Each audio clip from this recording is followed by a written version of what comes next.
আপনারা সবাই কেমন আছেন? ভালো আছেন? আল্লাহর রহমতে ইনশাআল্লাহ। আচ্ছা, আপনারা অনেক কষ্ট করে দূর দূরান্ত থেকে আজকে এসেছেন।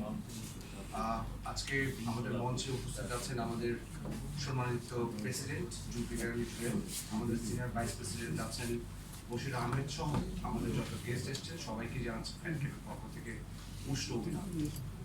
আপনারা একটা ম্যাটার হয়তো রিসেন্টলি খেয়াল করেছেন যে ব্যাপারটা অত্যন্ত স্পর্শকাতর এবং খুবই গুরুত্বপূর্ণ।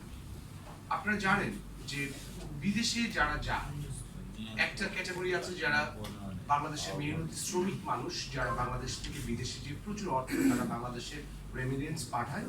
আর একটা পার্ট কিন্তু স্টুডেন্টরা কিন্তু প্রচুর অর্থ, অর্থাৎ আমি কাউকে ছোট করে বলছি না, একটা শ্রমিক যদি যায় সে যদি পাঠায় 50,000 টাকা, একটা স্টুডেন্ট যখন তার লেখাপড়াটা শেষ করে সে যখন ইমিগ্রেন্ট হয় সে কিন্তু তার চাইতেও বেশি টাকা বাংলাদেশে পাঠায়।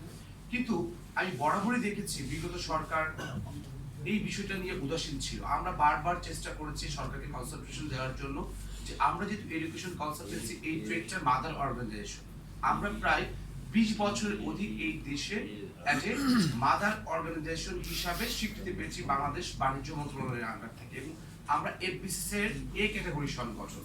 কিন্তু বাংলাদেশে আমরা যে জিনিসটা লক্ষ্য করছি, নামমাত্র একটি ট্রেড লাইসেন্স করে একটা দোকানদার যেমন ট্রেড লাইসেন্স করে, একটা কারবারি প্রতিষ্ঠান যেভাবে নরমালি ট্রেড লাইসেন্স করে, ঠিক তেমনি এত বড় একটা গুরুত্বপূর্ণ সেক্টরে সাধারণ নামমাত্র অল্প কিছু টাকা দিয়ে একটা ট্রেড লাইসেন্স করে ব্যাঙের ছাতার মতো অজস্র এডুকেশন কনসালটেন্সি প্রতিদিন সকালবেলায় তৈরি হচ্ছে।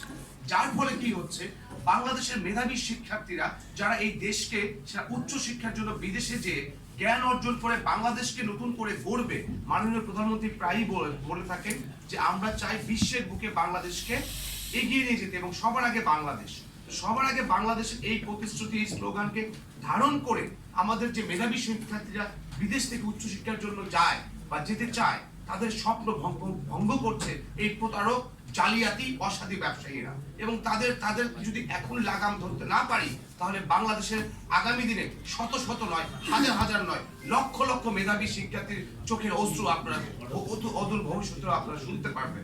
এর জন্য আমি বলতে চাই এবং বিশেষ করে সরকারকে আমি এই বিষয়টাতে অত্যন্ত গুরুত্ব সহকারে দেখতে অনুরোধ জানাচ্ছি ফ্যাট ক্যাবের পক্ষ থেকে। আমাদের অনুমতি ছাড়া আপনারা জানেন যে কোন শ্রমিক যদি যায়, সেই শ্রমিক পাঠানোর আগে যে প্রতিষ্ঠানটি শ্রমিক পাঠানোর উদ্যোগ নেয় তারা কিন্তু বাইরে থেকে একটা অনুমোদন পত্র নেয়। তো আমি সরকারের দৃষ্টি আকর্ষণ করে বলছি, বাংলাদেশের আনাচে কানাচে গড়ে ওঠা অথবা ইউনিয়ন পরিষদ অথবা যে কোনো সিটি কর্পোরেশনেও যদি একটি ট্রেড লাইসেন্স এই এডুকেশন কনসালটেন্সির ক্ষেত্রে দেওয়া হয়, তাহলে সেক্ষেত্রে যেন আমাদের অনুমোদন বা আমাদের অ্যাপ্রুভাল নিয়ে তারপর দেওয়া হয়, তাহলে এই এত বড় জালিয়াতি স্ক্যামটাকে রোধ করতে খুব সহজ হবে। এক্ষেত্রে আরো একটি বিষয় খুবই গুরুত্বপূর্ণ। আপনারা জানেন একটা স্টুডেন্ট যখন যায় তার এডুকেশন শেষ করে, অনেক স্টুডেন্ট এডুকেশন শেষ করে সেই দেশে তারা বসবাস করে, বাট যেহেতু তারা শ্রমিক ভিসাতে যায় না, তাদের কাছে বিএমইটি থাকে না। তো আমি বলবো বর্তমান সরকার যেহেতু একটা স্মার্ট কার্ডের জন্য একটা প্ল্যানিং করেছে, আমাদের প্রত্যেকটি স্টুডেন্টকে যদি একটা সেন্ট্রাল ডাটা বেজের মধ্যে নিয়ে আসে এবং একটা স্মার্ট কার্ড দেয়, স্টুডেন্ট স্মার্ট কার্ড, যে কার্ডটা দিয়ে আমাদের বিদেশে যে দূতাবাসগুলো আছে সেখানে যে যদি তারা দেখিয়ে একটা শ্রমিক যে সুবিধাগুলো নিচ্ছে, স্টুডেন্টও যদি কেন সেই সুবিধাগুলো নিতে পারবে না। তো আমি সরকারের কাছে অনুরোধ করব একটা ডাটা বেস তৈরি করে প্রত্যেকটি স্টুডেন্টকে একটা স্মার্ট কার্ড দিয়ে দিলে সেই স্টুডেন্টটা যে অদূর ভবিষ্যতে যে কোনো বিপদে পড়লে বা যে কোনো বাধার সম্মুখীন হলে এই স্মার্ট কার্ডটা তাকে অনেকটুকু সহযোগিতা করবে বলে আমার বিশ্বাস।